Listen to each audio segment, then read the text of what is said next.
Friends, ఇవాళ మనం the watches అనే మూవీ ఎక్స్ప్లెనేషన్ చూడబోతున్నాం. మూవీ స్టార్ట్ అవ్వగానే ఓ దట్టమైన అడవిని చూపిస్తుంది. అందులో వీడు లగెడతా ఉంటాడు. వీడేమన్నా పార్క్ అనుకుంటున్నాడా, పొద్దున్నే లగెడుతూ ఉన్నాడు అనుకునే టైంకి అప్పుడే అర్థమైంది ఈ బిడ్డ జాగింగ్ చేయడానికి ఏం అక్కడ కాలేదు. ఎందుకంటే అది పొద్దున కాదు, సాయంత్రం. ఓకే, సాయంత్రం అయినా జాగింగ్ చేస్తారు కదా. ఆయన వీడు ఇప్పుడు ఏం జాగింగ్ అయితే చేయట్లా. ఇతను ఏదో భయంగా సూర్యుడిని చూసుకుంటూ లగెత్తుకుని స్ట్రైట్ గా పోతూనే ఉంటాడు. అలా కాసేపు నైట్ అయిపోద్ది. నైట్ అయినా సరే పరిగెత్తుకుని పోతూనే ఉంటాడు. అప్పుడే ఇతనికి పాయింట్ ఆఫ్ నో రిటర్న్ 108 అని కనిపిస్తుంది. దాన్ని చూసిన తర్వాత మనోడు ఆ బోర్డు వెనక్కి వెళ్ళి మళ్ళీ పరిగెడుతూ ఉంటాడు. ఏంటి ఇప్పుడు సినిమా అయ్యేదాకా ఇలానే పరిగెడుతూ ఉంటాడా అంటే లేదు. ఇప్పుడు ఫుల్ గా చీకటి అయిపోయింది కదా. దానివల్ల ఆ అడవిలోంచి పక్షులు, పెట్టలు, రాబందులు ఏముంటే అవి అడవిలోంచి అలా బయటికి వెళ్ళిపోతాయి. అంటే అడవి వదిలేసి నైట్ టైం బయటికి వెళ్ళిపోతున్నాయని. వీడు మాత్రం చీకటైనా కళ్ళు మూసుకొని పరిగెడతా ఉంటాడు. ఎట్టా కనిపిది కదా అని. అదే ఇంకేమైనా దూరంగా ఏమైనా కనిపిస్తాయని చెప్పి ఎందుకో చెట్టు ఎక్కుతాడు. వీడు దరిద్రం కొద్ది చెట్టు ఎక్కి కింద పడి చచ్చిపోతాడు. ఈ మాత్రం దానికి వీడు స్టార్టింగ్ లోనే ఏ చెట్టుకో గుద్దుకొని చచ్చిపోయి ఉంటే అయిపోయేది కదా. అంటే వీడు పడిపోయిన తర్వాత వింత తెలియని క్రీచర్ లాంటిది ఒకటి వచ్చి వీడిని లపక్కన లాక్కొని వెళ్ళిపోతుంది.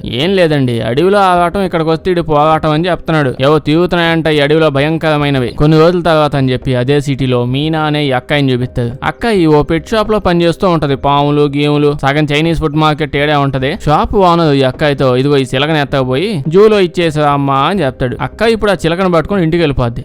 ఏం లేదు, నైట్ అయిపోయింది, పొద్దున్నే పోదాము అని. పొద్దునవగానే చిలకని తీసుకొని జూలో ఇచ్చేద్దామని బండి వేసుకొని సిటీ దాటి బయటికి వెళ్తుంది. బయటకు వెళ్తూ గూగుల్ మ్యాప్స్ ఎటు పెట్టుకుందామని లెఫ్ట్ తిరగాల్సింది రైట్ తిరిగి వెళ్ళిపోయిందంట. దట్టమైన అడవి అని చెప్పని ఆ అడవి మధ్యలో నుంచే వెళ్తూ ఉంటుంది. ఆ భయంకరమైన అడవిలోకి ఇంకా బండి వేసుకుని పోతూనే ఉంటది. చాలా దూరం వెళ్ళిపోయింది. కాసేపటికి ఎటు వెళ్ళాలి, దారి ఎటుందో ఏం అర్థం కాదు. బాగా కన్ఫ్యూజ్ అయిపోయిందంట. అమెరికా వాళ్ళు ఇట్లాంటి బొక్క కహానీలు చాలా చెప్తారు. అంటే ఇప్పుడు అడవిలో అడ్డగోలుగా పెరిగిన దెయ్యాలు చాలా ఉన్నాయి అంటే ఒప్పుకుంటాను. కానీ ఆ పక్కన అడవిలో నుంచి తుప్పాసు రోడ్డు ఉందా, మంచి రోడ్డు వేసి ఉంటది. ఆ రోడ్డు మంచి ఎవడెళ్తున్నా ఇంకా చచ్చిపోతుంది. అలాంటప్పుడు అసలు ఆ రోడ్డు వేసింది ఎవడో, ఆ దెయ్యాలు వేసాయి రోడ్డు. ఇప్పుడు బండి వేసుకుని అటు ఇటు వెళ్ళిపోయి దారి తప్పిపోయి డైరెక్ట్ గా అడవిలోకి వెళ్ళిపోయింది కదా. ఇప్పుడు బండి ఆపేసి ఎవడన్నా హెల్ప్ చేస్తాడేమో అని చెప్పి లోపలికి వెళ్దాం అనుకుంటది. అప్పుడే అక్కడ నో పాయింట్ రిటర్న్ అని ఉంటది. ఇప్పుడు చూడండి డైరెక్ట్ గా బోర్డు దగ్గరికి వచ్చేసింది. ఈవిడ పని బాగుంది. ఇందాక కూడా చూస్తే వాడు ఒలింపిక్స్ లో రన్నింగ్ రేస్ లో పరిగెడుతున్నట్టు పరిగెత్తకుండా పోయాడు ఇక్కడ దాకా. కనీసం ఇప్పుడు బండి అన్న వేసుకొచ్చింది. దీని తర్వాత ఏమైందంటే ప్రతి సినిమాలో తెంగ వాళ్ళందరూ చేసేది, అక్కాయి బండిని ఇక్కడే వదిలేసి చిలకని తీసుకుని ఒంటరిగా అడవిలోకి వెళ్ళిపోద్ది. లోపలికి వెళ్తే జనాలు కనిపిస్తారు, వాళ్ళని అడిగి బయటికి వెళ్ళిపోదామని. అలా నైట్ అయిపోయింది. నైట్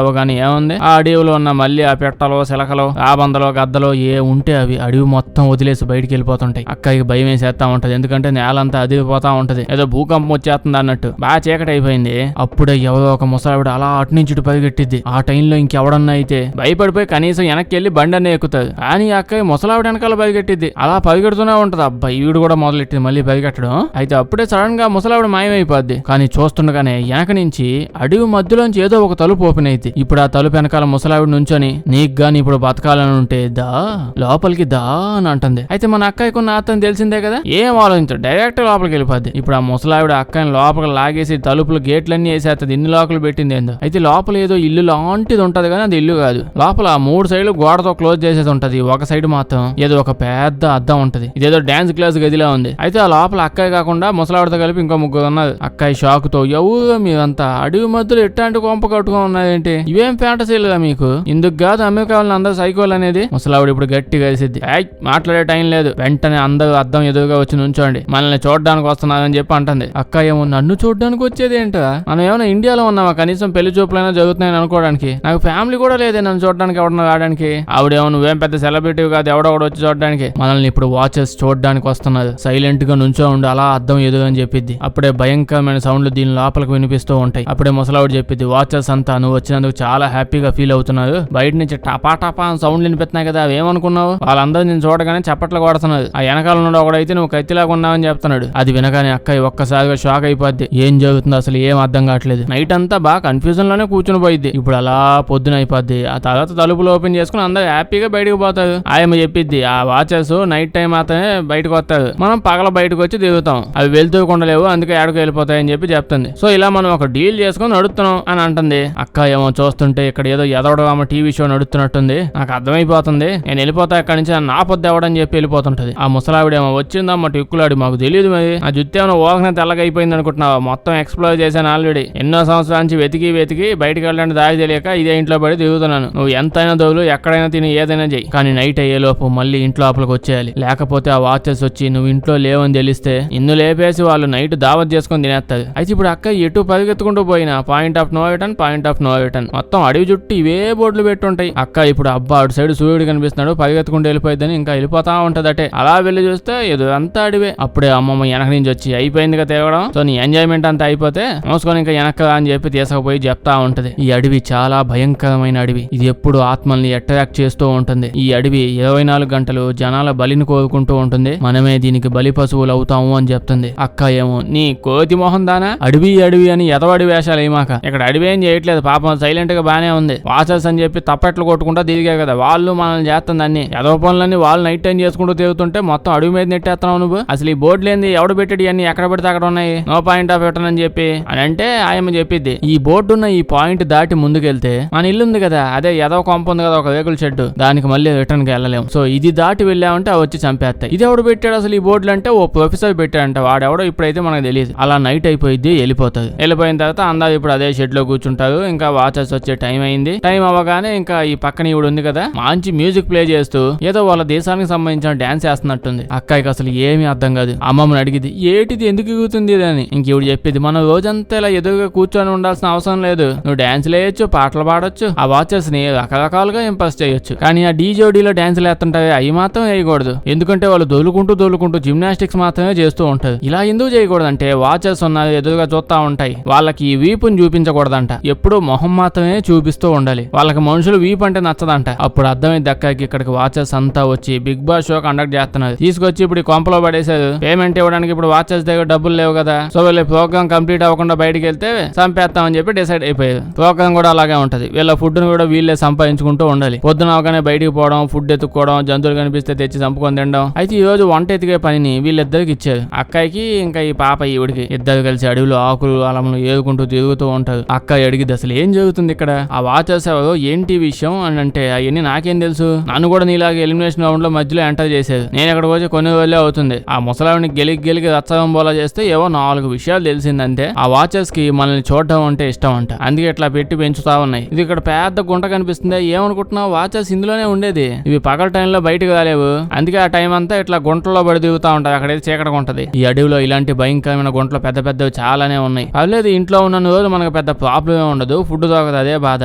మా ఆయన కొన్ని రోజుల ముందే దారి ఏమైనా దొరికిద్దేమో అని చెప్పి ఎదుక్కుంటూ వెళ్లి అడవిలో చాలా రోజులు అయింది, ఈ పాటికి దారి దొరికేసి ఉంటదేమో మా ఆయనకి, సో ఖచ్చితంగా మా ఆయన ఇప్పుడు దారి అంతా కనిపెట్టేశాక నన్ను ఎత్తకపోతాడు నాకు తెలుసు అని అంటది. అప్పుడే మనకి ఇంకా అర్థమైంది స్టార్టింగ్ లో మన ఒలింపిక్ జాగింగ్ వీడు ఎవడనుకున్నారు, వీడే. వీడు బయటకు వచ్చిన ఫస్ట్ రోజే చెట్టు మీద కింద పడి చచ్చిపోయాడు. వీడి మీద ఈవిడ ఆశలు పెట్టుకొని ఉంది, మొత్తం అంతా నీట్ గా అడవి అంతా మ్యాప్ వేసుకుని తిరిగి వెళ్ళే కొత్త అని చెప్పి. ఇప్పుడు మళ్ళీ నైట్ అయిపోయి ఉంటది, అందరు కలిసి ఆ బూత్ బంగ్లా లోపలికి వచ్చేసి ఉంటది. అయితే అక్క ఈ రోజు నైట్ బయట నుంచి ఏమైనా శబ్దాలు వస్తున్నాయా, వాళ్ళు వచ్చారో లేదా ట్రై చేద్దాం వినడానికి అని చెప్పి ట్రై చేసేది చెవులు పెట్టి, అసలు ఏమీ వినిపిట్లా. అయితే వీళ్ళు వచ్చి ఉండాలి అని చెప్పి వెళ్ళి పడుకుని కాసేపటికి ఎంతసేపు ఇటే పడుకుంటామని అటు తిరుగుద్ది. అంటే ఏం జరిగింది, వీపు చూపించింది. అంతే వాచర్స్ కి ఇంకా పిచ్చి కోపం వచ్చేసిద్ది, అద్దాన్ని దనాదన పగలగొట్టేస్తా ఉంటారు, మాకే వీపు చూపిస్తావా అని చెప్పి. పెద్ద రాజమహారాజులు వచ్చారు, వీపు చూపించకుండా ఎదురుగా కూర్చో ఉండాలి. అద్దం కొంచెం పగిలిపోయి ఉంటది కూడా. ఆయమ్మ వెంటనే వెళ్ళి పట్టుకొని నుంచోబెట్టి చూపిస్తుంది, ఇదిగో చూడు వీపేం లేదు, అంతా స్ట్రైట్ ఫేస్, గొడవలొద్దని చెప్పి చూపిస్తుంటది. ఇంకా వాచర్స్ అంతా గుడ్ గర్ల్ అని చెప్పి అక్కడి నుంచి వెళ్ళిపోతుంది. అయితే ఈసారి వేటకి ఫుడ్ కోసం అక్కాయి ఇంకా వీడు వెళ్తాడు. అక్క ఇప్పుడు వీడిని మెస్మరైజ్ చేసిద్ది. నువ్వు ఎప్పుడైనా మాన్స్టర్ చూసావా ఇప్పుడు దాకా అంటే లేదే అని అంటాడు. అక్కడ పెద్ద గుంట ఉంది కదా, అందులో మాన్స్టర్స్ ఉంటాయంట కదా, నువ్వు దాని లోపలికి వెళ్ళావా అంటే లేదే అని చెప్తాడు. అడిమోహం వేసుకుని ప్రతిదానికి ముసలిది ఏం చెప్తే తల ఊపుతా ఉంటావు, నాకు తెలుసు ఆ ముసలిదా ఏదో మెంటల్ దానిలో ఉంది, మనల్ని కూడా మెంటల్ చేసేస్తుంది, పద మన ఇద్దరం కలిసి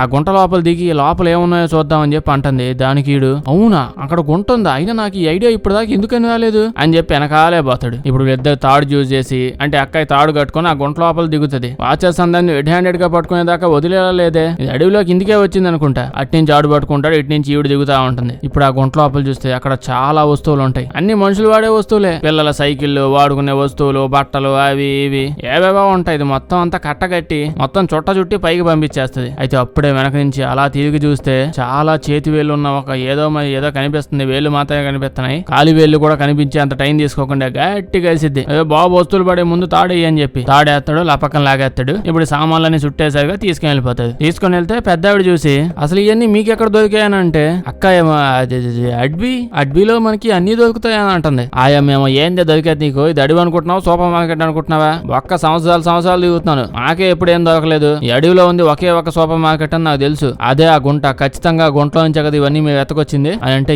ఏమీ చెప్పదు. అక్క మాత్రం అడ్బీలోనే దొరికాయి మాకు ఇవన్నీ అంటుంది. అయితే వీళ్ళకి కి ఆ గుంటలోనే ఒక కెమెరా దొరికింది కదా వీళ్ళకి, అదేలేండి అడ్వీలో దొరికిన కెమెరాని తీసుకొచ్చి ఇంటి బయట పెడతారు. ఇంటికి సీసీటీవీ కెమెరాలో పెట్టుకొని ఉంటది. వాచర్స్ వచ్చి వీళ్ళని చూసిపోతా ఉంటాయి కదా, మనం కూడా వాచర్స్ ని చూద్దామని చెప్పి దాన్ని అక్కడ సెట్ చేసి వీళ్ళు చూస్తూ ఉంటే ముసలావిడేమో వద్దు మీరు చాలా తప్పు చేస్తామని అంటుంది. అక్క ఏమో నువ్వు ఇన్ని సంవత్సరాల నుంచి అన్ని వాళ్ళు చెప్పినట్టు కరెక్ట్ గా చేస్తున్నావుగా, ఇదే కొంపలో ఉండి ఇన్నేళ్ల పాటు వాటిని ఎంటర్టైన్ చేస్తూ బతికేవు, నేను కూడా నా జుట్టు తెల్లగా దాకా ఏడా ఉండాలి, ఏంది నా వల్ల కాదని చెప్పి అంటుంది. నైట్ అయిపోయిన తర్వాత సీసీటీవీ కెమెరాలో చూస్తూ ఉంటారు. అప్పుడే అక్కడ వాళ్ళ తలుపు ఉంది కదా, ఇనప తలుపు, అక్కడ ఎవరో తలుపు కొడుతూ ఉంటారు. అసలు అది ఎవరా అని చూస్తే మనిషి కాళ్ళు వచ్చి నుంచో ఉంటాయి. అయితే ఇక్కడ అక్కయ్య కాకుండా ఇంకొక అమ్మాయి ఉంది. ఆ అమ్మాయి ఇప్పుడు సీసీటీవీ కెమెరాలు చూసి ఖచ్చితంగా మా హస్బెండే వచ్చి ఉంటాడు, ఇన్ని రోజుల పాటు అడవిలో తిరిగి అడవి మ్యాప్ అంతా వేసేసి మనల్ని కాపాడడానికి వచ్చాడని చెప్పి పోతా ఉంటారు తలుపు తీసేద్దామని. అమ్మమ్మ అడ్డం పడిపోయి నాకు ఖచ్చితంగా తెలుసు మీ హస్బెండ్ అయితే కాదు వాచర్సే వచ్చుంటాయి అలాంటి ఇవిడు మాత్రం తలుపు తెలిసేస్తానంటది. అప్పుడే మేడం అదే ఆయమ్మ తొందర పడకుండా మీ ఇద్దరికి మాత్రమే తెలిసిన క్వశ్చన్లు ఏమైనా ఉంటే అడిగిసావు. అప్పుడే కూడా బయట ఉన్న వ్యక్తిని అడిగిద్ది. సంవత్సరం క్రితం ఒక రోజు నువ్వు పబ్కి వెళ్తున్నా అని చెప్పి అక్కడ ఒక క్లయింట్ ని కలవబోతున్నా అని చెప్పి వెళ్ళి ఒక అమ్మాయిని కలిసావు, అసలు ఆ అమ్మాయి ఎవరు అని అడిగిద్ది. ఇప్పుడు ఆ వెనకాల బయట ఉన్నోడు హస్బెండ్ అయితే ఏం చెప్పగలడు, నిజం చెప్తే లోపలికి వచ్చాక ఇదే చంపేస్తుంది, చెప్పకపోతే నిజంగా మనిషి అంటే బయట ఉన్న వాచర్స్ చంపేస్తాయి వచ్చేసి. సర్లేండి తప్పు సమాధానమే చెప్తాడు, ఎందుకంటే వాడు నిజంగానే వాచర్. సో వీళ్ళందరికీ కూడా తెలిసిపోద్ది అవన్నీ వాచర్సే అని. అంటే ఈ వాచర్స్ అన్ని వీళ్ళంతా మనుషులు లోపల ఉన్నప్పుడు బిగ్ బాస్ లాగా చూసి ఎంటర్టైన్ ఫీల్ అవుతాయి, కానీ వీళ్ళు ఏమైనా బయటకు వస్తే మాత్రం కోసేసుకొని తినేస్తాయి. అంటే ఈ వాచర్స్ కి వేరే మనుషుల్లా కనిపిస్తున్నప్పుడు వాళ్ళలాగా చేంజ్ అయ్యే శక్తులు కూడా ఉంటాయంట. ఇప్పుడు అమ్మమ్మ పొద్దున లేసి వాళ్ళ సామాన్లన్నీ మూట కట్టేసి మళ్ళీ ఆ వాచర్స్ కే ఇచ్చేస్తాయి. ఇప్పుడు అలా టైం గడుస్తూ పోయిద్ది. ఇంకా ఇక్కడికి ఎండాకాలంలో వచ్చింది, ఇప్పుడు వానాకాలం అయిపోయింది, చలికాలం వచ్చేసింది. చలికాలం రావడం వల్ల ఇప్పుడు పాపం వాళ్ళకి ఫుడ్డే దొరకట్లా. అక్కని చూస్తే రోజు రకరకాల సందులన్నీ తిరిగి మ్యాప్లు గీస్తా ఉంటది, అంటే ఇక్కడ నుంచి బయటికి వెళ్లే దారి ఏమైనా ఉందా అని చూడడానికి. అయితే దీని మధ్యలో ఏమైందంటే ఈ గాలోడికి ఇంకా నాయనమ్మకి వీళ్ళిద్దరి మధ్యలో గొడవ జరిగిద్ది. వీడి కోపం ఎక్కువైపోయి ఆ ఆయమ్మని ఇంకా అక్కని ఇద్దరిని బయట దోసేసి మళ్ళీ మా ఇంట్లోకి రావద్దని చెప్పి తలుపేసేస్తాడు. ఇదో సొంత ఇల్లు అనుకుంటున్నాడు వీడు. పాపం వీళ్ళు నైట్ దాకా బతిమలాడుతూనే ఉంటది, నీకు ఏం కావాలంటే అది ఇస్తాం, ఏదైనా ఇచ్చేస్తాం, నిన్నే కింగ్ ని కూడా చేసేస్తామని చెప్పి ఎంత బతిమలాడినా వాడు మాత్రం తలుపు ఓపెన్ చేయట్లా. ఇప్పుడు బాగా నైట్ అయిపోయింది, ఇంకా చేసేదేం లేక వెంటనే వీళ్ళు ఆ పక్కనే పొదల లోపలికి వెళ్ళిపోయి దాక్కుపోతుంది. అప్పుడే మనకి ఫస్ట్ టైం ఎంత సేపుడు చూపిస్తారు అసలు ఆ వాచర్స్ ఎవరు అనేది. ఇంకా చూపిపోతే ఈ పాటికి కట్ చేసేసేవాళ్ళు అనుకోండి. ఆ వాచర్స్ ఇలా చూడడానికి భయంకరంగా పొడవుగా బక్కగా అదో రకంగా ఉంటారు. అంటే పాపం పొద్దునంతా పడుకోవడం, నైట్ టైం నైట్ డ్యూటీలు చేయడం కదా. సో అలా నైట్ అయిపోవడం వల్ల నైట్ టైం బయటకు రావడం, పాప్కార్న్ లో ఏది కావాలంటే అది తెచ్చుకోవడం, బిగ్ బాస్ షో చూడడానికి వచ్చి కూర్చోవడం, అలా ఎంటర్టైన్ అవ్వడం, ఇదే వాళ్ళ పని. సో ఇప్పుడు వీళ్ళందరూ బిగ్ బాస్ చూడడానికి ఇక్కడికి వచ్చేస్తున్నారు. అందరూ వచ్చి కూర్చొని బిగ్ బాస్ షో ఆన్ చేయగానే లోపల ఇప్పుడు ఇద్దరు కంటెస్టెంట్లు తక్కువ అయ్యారని తెలిసింది అంతే. ఇంకా చూసుకోండి దమదమ పరిగెత్తుకుంటూ వెళ్ళిపోతా ఉంటారు. వాళ్ళిద్దరిని పట్టుకుని ఈ రోజు మంచి కబాబ్ చేసుకుని తినేద్దామని చెప్పి. ఇవన్నీ అటెలగానే వీళ్ళిద్దరు మళ్ళీ ఇంకోసారి వచ్చి అదే వాచర్స్ అన్ని వచ్చాయి, చాలా దరిద్రంగా ఉన్నాయి చూడడానికి, చంపేస్తాయో మనల్ని, కొంచెం ఓపెన్ చేయొచ్చు కదా అని బతిలాడితే ఈసారి ఓపెన్ చేసేస్తాడు. లోపలికి వచ్చేసాక వీళ్ళందరూ మళ్ళీ అద్దం ముందు ఉంచుంటే అప్పుడు ఈ అమ్మమ్మ స్టోరీ చెప్పేది, నిజానికి నేను మీకు అబద్ధం చెప్పాను, నేను అసలు ఇక్కడికి వీటిని ఎత్తుకుంటూనే వచ్చాను ఈ అడవిలోకి, ఎక్కడికొచ్చి చిక్కుకుపోయాను. చాలా పుస్తకాల్లో రాసిన విధంగా చెప్పాలంటే ఇక్కడ ఉన్న వీళ్ళందరూ దెయ్యాలు బోతాలు ఇవన్నీ కాదంట, ఇవన్నీ నిజానికి ఫెయిరీస్ అంట. ఫెయిరీస్ అంటా కదా ఇంగ్లీష్ సినిమాలు ఎక్కువగా ఉంటాయి, తెలుగులో వీటిని ఏమంటారని చూస్తే గూగుల్లో యక్షిని, కామిని, మోహిని ఏవేవో 4-5 పదాలు చెప్పాడు. మోస్ట్లీ మనం తెలుగులో వీటిని అన్నిటిని దేవదూతలని పిలుస్తుంటారు. దేవదూతలు ఆకాశంలో నుంచి రెక్కలు వేసుకుని వచ్చా ఉంటాయి, ఆ టైప్ ఆఫ్ ఫెయిరీస్ దేవదూతలు, యక్షిని, కామిని, మోహిని కూడా. సో ఇప్పుడు నాయనమ్మ ఇట్లాంటి మోహిని కామినిల కోసం వస్తే అవి కనిపించలేదు, కానీ డాకిని, శంకిని జీవాలు మాత్రం కనిపించాయి. వీటి గురించి బాగా రీసెర్చ్ చేశాక తెలిసింది ఇవన్నీ చాలా భయంకరమైనవని, నచ్చినట్టు ఎవరి మొహాలు కనిపిస్తే వాళ్ళలాగా చేంజ్ అయిపోగలవంట. అయితే ఇన్ని రోజులు రీసెర్చ్ లో ఏం తెలిసిందంటే అవన్నీ ఉన్నాయి కదా, అవి ఈ అద్దాన్ని పగలగొట్టలేవని ఏం లేదు, ఒక గుద్దే అంటే అద్దం పగిలిపోద్ది, బాగా గట్టి గుద్దితే తలుపు కూడా ఇరిగిపోద్ది. కానీ ఇవేమో మనుషుల్లాగా చేంజ్ అవ్వడానికి ట్రై చేస్తూ ఉన్నాయంట. అందుకే రోజు అబ్జర్వ్ చేస్తూ మనిషి ఎట్ట ఎగుతాడు, ఎట్ట దొరుకుతాడు, ఎట్ట పడుకుంటాడు, ఏదో కానీ ఎట్ట చెప్తాడు, ఇవన్నీ చూస్తూ కొంచెంగా మనిషిలాగా చేంజ్ అవుతూ ఉన్నాయంట. సో నైట్ అంతా బిగ్ బాస్ షో ఇదంతా చూసి ఇంకా పొద్దునే ఇంటికి వెళ్ళిపోయి ఇంటి లోపల వైఫ్ అండ్ హస్బెండ్, పిల్లలు వీళ్ళందరితో కలిసి సేమ్ మనుషుల్లాగే వాళ్ళు డాన్స్ చేస్తే డాన్స్, పాట పాడితే పాట, ఇవన్నీ ఇంట్లోకి వెళ్ళి ప్రాక్టీస్ చేసుకుంటూ ఉంటారు. అయితే అప్పుడే వీళ్ళ తలుపుల దగ్గర, అద్దాల దగ్గర దన కొడుతున్నట్టు సౌండ్ వినిపిస్తా ఉంటాయి. అచ్చం వీళ్ళు మాట్లాడుతుంటే వీళ్ళ వాయిస్ లోనే ఏదో సోదంతా మాట్లాడుతూ ఉంటారు బయట నుంచి అని వాచెస్. వీళ్ళు ఏం మాట్లాడినా అవే రిపీట్ చేస్తూ ఉంటారు. వీళ్ళ గుద్దుడికి ఇంకా అర్థమైపోయింది, ఇంకా సేపట్లో వీళ్ళు ఇల్లంతా కూల్ చేసి వచ్చేస్తున్నారు, ఇంకెంత మించి వీళ్ళకి బిగ్ బాస్ షో చూసే మూడ్ లేదు, తినే మూడ్ లోనే ఉన్నారు, ఇంక మనం చచ్చిపోతానేమో అనే టైంకి అక్కయ్యకి మ్యాట్ కింద ఉన్న పాటు మాత్రం కొంచెం పైకి కిందకి కదులుతున్నట్టు అనిపిస్తూ ఉండేది.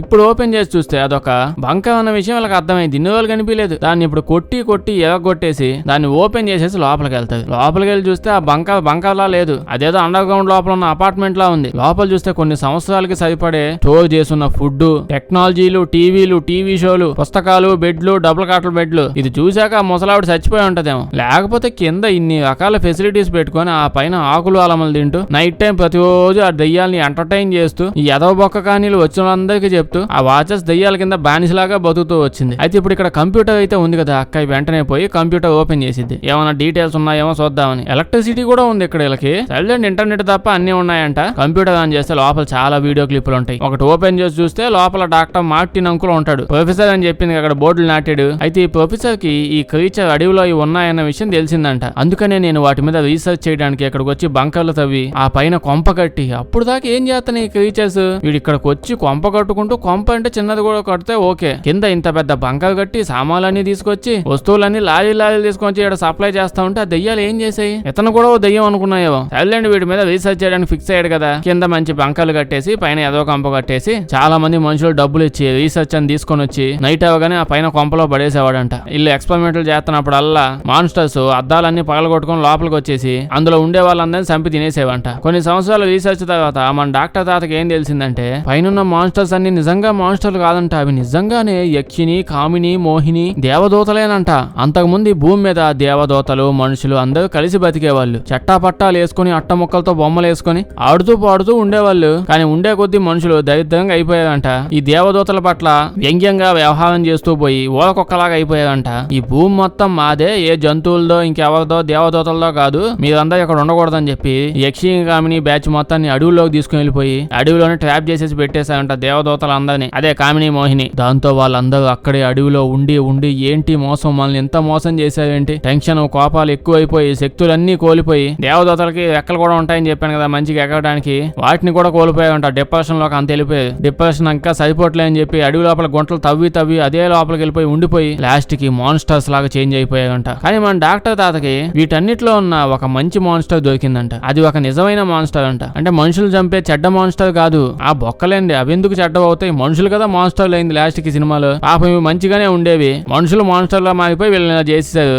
అయితే ఒక మాన్స్టర్ లో మాత్రం, అదే వీటిలో ఉన్న ఒక వాచర్ లో మాత్రం హావభావాలు అలాగే ఉండిపోయాయి. అది చెడ్డగా చేంజ్ అవ్వలేదు. అలాంటి ఒక మాన్స్టర్ ని మనోడు లోపలికి బంకర్ లోపల తీసుకొని వచ్చాడు. తీసుకొచ్చి వంట ఎలా వండాలి, ఫుడ్ ఎలా చేయాలి ఇవన్నీ నేర్పించేసి వంటమైన చేసేసి ఇంకొన్ని రోజులకి ప్రపోజ్ చేసేసి పెళ్లి చేసేసుకున్నాడంట. లాస్ట్ కి ఇద్దరి మధ్య గొడవలు స్టార్ట్ అయ్యి వైఫ్ అండ్ హస్బెండ్ అయిపోయాయి కదా. ఎంతైతే మాన్స్టర్ అయితే మనుషులేంది, అలా నువ్వు నన్ను మోసం చేసావు అది ఇది అని చెప్పి గొడవలు మొదలైపోయి లాస్ట్ కి విడాకులు దాకా వెళ్ళిపోయావు. ప్రతి వీడియోలో ఇట్లాంటి ఏదో సో చెప్తూనే ఉన్నాడు. ఇప్పుడు అన్ని చూద్దామా అంటే ఒకటా రెండు వందల వీడియోలు చేసి వచ్చాడు. అయితే ఇప్పుడు ఇవన్నీ చూడడం కాదు కానీ లాస్ట్ లో ఏం జరిగిందో చూద్దామని వీడియోలు మొత్తం కిందకి వెళ్ళిపోతుంది. లాస్ట్ వీడియో చూస్తే ఇప్పుడు నేను నాతో పాటు ఉన్న యక్షిని చంపేసి నేను కూడా చచ్చిపోబోతున్నాను, ఎవరైనా ఇక్కడ తెలియకుండా ట్రాప్ అయిపోతే బయటికి ఎలా వెళ్ళాలంటే ఇప్పుడు ఈ పక్షులు గద్దలు అన్ని ఉన్నాయి కదా, చీకటి అవగానే లపక్కన పారిపోతున్నాయి కదా అడవిలోంచి. అవి అడవిలోంచి బయటికి వెళ్తున్నాయన్న అర్థమైంది కనీసం. అవి ఏం డైరెక్షన్ లో పోతే అదే డైరెక్షన్ లో వెళ్ళండి వాటి వెనకాలే, అప్పుడు హ్యాపీగా బయటికి వెళ్ళిపోవచ్చు అని చెప్తాడు. ఒకవేళ ఎవడైనా వీడియో అంతా చూసి అడవిలోంచి తప్పించుకుని బయటికి వెళ్ళి ఉంటే వెంటనే నా యూనివర్సిటీకి పోయి నేను రీసెర్చ్ చేసి అంతా స్టోర్ చేసి పెట్టే డీటెయిల్స్ అన్ని ఈ ప్రాజెక్ట్ గురించి వాటన్నిటిని కాల్ చేసి బూడిద చేసేయండి. కొన్ని నిజాలు ఎప్పుడు బయటకు రాకూడదు, ఇలాగే ఉండిపోవాలి, అందుకే బూడిద చేసేయండి అని చెప్తాడు. నేను దేవదూతలు మనుషులు మళ్ళీ కలుస్తారని చెప్పి ఎన్నో ఆశలతో ఎక్స్పెరిమెంట్ స్టార్ట్ చేశాను. అయినా నా మెంటల్ గానీ నిజంగా కలిసిన మళ్ళీ కొన్ని రోజులకి మనుషులు చేసే యథావేశాలకి ఈసారి ఆ దేవదూతలు మాన్స్టర్లు అవడంగా డైరెక్ట్ గా డైనోసార్లు అయిపోయి మనల్ని మింగిపడేస్తాయి, ఇవన్నీ అయ్యే పనులు కాదని చెప్పి వీడియోలో చెప్తాడు. అది ఇప్పుడు నైట్ అయిన తర్వాత చాలా దిట్టంగా మంచి విందు భోజనాలన్నీ ఉన్నాయి కదా, శుభ్రంగా తినేసి మంచి బెడ్ మీద పడుకుంటారు. అంటే నెక్స్ట్ రోజు ఇప్పుడు ఇంటికి వెళ్ళిపోతున్నా కదా కాకులు వెనకాలే, అందుకే పార్టీ చేసుకుంటూ ఉంటారు. ఇప్పుడు దారి దొరికేసిందిగా. ఇప్పుడు పొద్దున అవగానే బయటకు వచ్చి ఉంటారు, పంపంతా కూలిపోయి ఉంటది. అయితే అక్క దగ్గర రామచిలక ఉండాలి కదా, దాని వల్లే అడవిలో పడి తిరగాల్సి వచ్చింది, దాన్ని వదిలేస్తుంది. ఇప్పుడు ఆ పక్షి వెనకాలే అది ఎట్టుపోతే దాని వెనకాలే ఫాలో అవుతూ పోతూ ఉంటది. మధ్యలో ఏవో శిలాఖండాలు కూడా కనిపిస్తాయి. మనుషులే కట్టాలండి, అద్భుతమైన శిలాఖండం కట్టి దాని కిందే పాపం యక్షిని, కామిని, దేవదూతలందరినీ బంధించి పడేసేది. చేసినా చేసుంటది, ఎంతైనా మనుషులం కదా. అలా ఏదో ఒకటి చేసేసి పెద్ద నది దాకా వచ్చేసుంటారు. పడవ కూడా ఉంటది అక్కడ. చూస్తే నైట్ అయిపోయింది. నైట్ అవ్వగానే ఆ వాచర్స్ అంతా పాపం దేవదూతలను దయ్యాలు చేసేసారు. వీళ్ళంతా బయటకు వస్తుంటారు. అక్కడికి వచ్చి ఇందులో ఒక అబ్బాయి ఉంటాడు కదా ఇలా బ్యాచ్ నలుగురులో, వాడి ఫ్రెండ్ లాగా ఒక దయ్యం వేషం వేసుకుని వచ్చి వీడిని పట్టుకొని ఈయన కూడా చంపేసి వాళ్ళ బ్యాచ్ లో కలిపేసుకుంటది. ఇప్పుడు ఇవన్నీ వచ్చి వీళ్ళ ముగ్గురు కూడా ఎత్తుకెళ్లే లోపు పడవ వేసుకొని స్పీడ్ గా వెళ్ళిపోతుంది. మొత్తానికి పొద్దునికి అడివంతా దాటేసి బయటకు వచ్చేసుంటారులేండి హ్యాపీగా. ఆ రోజు అక్కయ్య తాజ్ చెప్పినట్టే, అదే డాక్టర్ తాజ్ చెప్పినట్టే లైబ్రరీలోకి వెళ్ళింది. అతను తయారు చేసిన ఎవిడెన్స్లు అంటే వీటన్నిటి గురించి రీసెర్చ్ చేసి పెట్టాడు కదా, వాటిని కాల్ చేసి బూడిద చేయమన్నాడుగా. అయితే బూడిద చేసే ముందు ఏం డేటా ఏం రీసెర్చ్ చేశాడు ఏంటదని ఆ తాత పడ్డ కష్టం ఏంటని చూస్తే అందులో ఉంటది. కొన్ని వేల ఏళ్ల క్రితం మనుషులు దేవదూతలు కలిసి బతకడమే కాదు, పెళ్లి చేసుకుని పిల్లల్ని కానీ ఎంజాయ్ చేస్తూ ఉండేవంట. వీళ్ళిద్దరికి పుట్టిన పిల్లలకి హైబ్రిడ్ పిల్లలని పేర్లు పెట్టుకున్నది. అంటే మనిషికి దేవదూతకి పుట్టిన పిల్లలు కదా. అందులోనే ఇంకో డీటెయిలింగ్ ఏం తెలిసిద్దంటే, ఇంతసేపు మన ఆయమ్మ ముసలమ్మ అని చెప్పి పిలుచుకున్నాం కదా, ఆవిడ ఎవరు అనుకున్నారు? ఆవిడ మన ప్రొఫెసర్ తాత ఉన్నాడే, ఆ తాత వాళ్ళ వైఫ్ ఏనంట, సొంత వైఫ్. సో ఈ బంకర్లు గింకర్లు బిగ్ బాస్ షోలు ఇవన్నీ ముందే తెలుసు. అసలు ఇదంతా ఎందుకు మన దగ్గర దాచిపెట్టిందని చెప్పి వెంటనే ఆ బ్యాచ్ లో ఇంకొక అమ్మాయి ఉండాలి కదా, ఆ అమ్మాయి వాళ్ళ ఇంటికి వెళ్ళింది. ఆవిడకి వెళ్ళి ఫోటోలు చూపించి, చూడమే మన ముసలావిడ ఉంది కదా, ఆవిడ ఎవరు అనుకునేవు, మన ప్రొఫెసర్ తాతల వైఫ్ అంట. అప్పుడే అమ్మాయి అడిగిద్ది, మనకి ఈ విషయాలన్నీ ఎందుకు చెప్పలేదు మే ఆంటీ అని అంటే, అప్పుడే అక్కయ్య చెప్పేది, నిజానికి ఆవిడ ఆంటీ బోంటీ కాదు, ఆవిడ కూడా ఒక దేవదూత, అంటే బాగా ముసలావిడ అయిపోయిన ఒక యక్షిని. మ్యాటర్ ఏంటంటే, డాక్టర్ తాత యొక్క అసలైన వైఫ్ ఉండాలి ముసలావిడ. ఆవిడ ఎప్పుడో క్యాన్సర్ ఏదో వచ్చి చనిపోయిందంట. ఈ ముసలాడు ఆ బాధలో ఏం చేయాలో తెలియక యక్షిని కామిని బ్యాచ్ గురించి తెలిసేసరికి అడవి లోపలికి వెళ్ళిపోయి ఒక దేవదూతను పట్టుకుని పంజరంలో పడేసి, నా వైఫ్ ఎలా ఉంటా చూడడానికి, నువ్వు కూడా ఇట్టానే మారిపో, ఆ తర్వాత మన ఇద్దరం వైఫ్ అండ్ హస్బెండ్ లాగా బాగా బతుకుదాం, పిల్లల్ని కానీ పెంచుదాం, నువ్వు నా వైఫ్ అయిపో అని చెప్పి ఆ దేవదూతని బలవంతం చేశాడు. మనిషిలా మార్చుకొని పెళ్లి చేసేసుకున్నాడు. ప్రతి దశలోనూ మనిషి ఏదో ఒక పెంట పని చేయడానికి రెడీగా ఉంటాడు. మనుషుల్ని ఎలాగో వదలడు, రాక్షసులను కూడా వదలట్లేదు. ఇప్పటికే దేవదూతలందరూ మనుషులు మనల్ని తోలేశారని చెప్పి బాధలో కూర్చొని ఉంటే, వీడు అక్కడ పోయి వాళ్ళలో ఉన్న ఒక దాన్ని తీసుకొని వచ్చేసి వసపలు చేసుకుని పెళ్లి చేసేసుకుని పెట్టుకున్నాడు. అయితే ఇంకా సేపటికి అక్కకి ఏం తెలిసిద్ది, ఇంతసేపు లోడా వాగింది కదా, ఈ అమ్మాయి పేరు కేరాలేండి, కానీ ఏం తెలిసిద్దంటే ఈ అమ్మాయి కేరా కాదు, దోసకాయ కాదు, ఈ అమ్మాయే మన మెడలేని ముసలావిడ దేవదూత. అంటే ఆ అమ్మాయి వేషం వేసుకొని ఆ ఇంట్లో పడి తిరుగుతుంది. ఇప్పుడు అక్కయ్య వచ్చింది ఖచ్చితంగాని, దేవదూతలు నచ్చినట్టు చేంజ్ అవ్వగలరు కదా. ఇప్పుడు ఆవిడ పట్టుకొని మన అక్కని ఎగవేసి కింద పడేసి తన్నిన చోట తన్నకుండా తంతూ ఉంటది. ఆ తర్వాత రకరకాల మనుషుల్లా చేంజ్ అవుతూ తన బాధలన్నీ చెప్తూ ఉంటది. మనుషులు ఎంత దారుణంగా చేశారు, అది చేశారు, ఇలా వాడుకున్నారు, అలా ఇలా అని ఎంత చెప్పినా లిస్ట్ పెద్దది వచ్చేదిలేండి. ఇప్పుడు అదేందో చెప్తాను కానీ, అప్పుడే అక్కయ్య చెప్పింది, నువ్వు బాధపడమాక, నీ బాధ నాకు అర్థమైంది, నువ్వు ఒక హైబ్రిడ్ దేవదూతవి, మనిషికి దేవదూతకు పుట్టావు, అందుకే ఇన్ని శక్తులు ఉన్నాయి అని చెప్పి అక్కయ్య కూడా బుజ్జగించడం మొదలు పెట్టిద్ది. సడన్ గా ఇంకా దేవదూత కరిగిపోయిద్ది, ఆవిడికి రెక్కలు వచ్చేస్తాయి, మళ్ళీ ఫుల్ ఫ్లెడ్జ్డ్ దేవదూతలా మారిపోయి గాల్లోకి ఎగురుకుంటూ వెళ్ళిపోయింది. అంటే ఇప్పుడు అక్కయ్య తన మాటలతో చేంజ్ చేసేసింది. Telugu cinema climax emotional dialogues వేస్తారు, చేంజ్ అయిపోయారు వెళ్ళం. ఇప్పుడు అక్కయ్య వెళ్ళి వాళ్ళ చెల్లితో మాట్లాడుతూ ఉంటది, నాకు తెలిసి ఆ దేవదూత ఏం గాల్లో ఎగురుకుంటూ వెళ్ళిపోలేదు, ఇంకా నన్ను ఫాలో అవుతున్నట్టుంది అని చెప్తే, ఇంటి బయట నిజంగానే ఒక పాప అక్కయ్యని ఫాలో అవుతుందని తెలుస్తుంది. అక్కడతో సినిమా అయిపోయింది. నాకైతే ఈ సినిమా మీద నో కామెంట్స్ అండి. అసలు ఈ తాటాడికి ఎట్టొచ్చిందో అనేది కూడా తెలియదు నాకు. మీ కామెంట్స్ ఏంటో కామెంట్స్ చెప్పండి. నచ్చుంటే లైక్ చేయడం మర్చిపోకండి. ఇలాంటి వీడియోలు ఇంకా కావాలంటే మన ఛానల్ చెక్ చేసి చూడండి. బాగా నచ్చితే మీ ఫ్రెండ్స్ కి షేర్ చేయండి. మంచి వింత మూవీస్ ఉంటే చెప్పండి, కామెంట్స్ లో చేసేద్దాం. సబ్స్క్రైబ్ చేసి పక్కనే ఉన్న గంట కొట్టడం మర్చిపోద్దు, లేకపోతే వీడియో పెట్టినప్పుడు నోటిఫికేషన్స్ రావు. Thank you.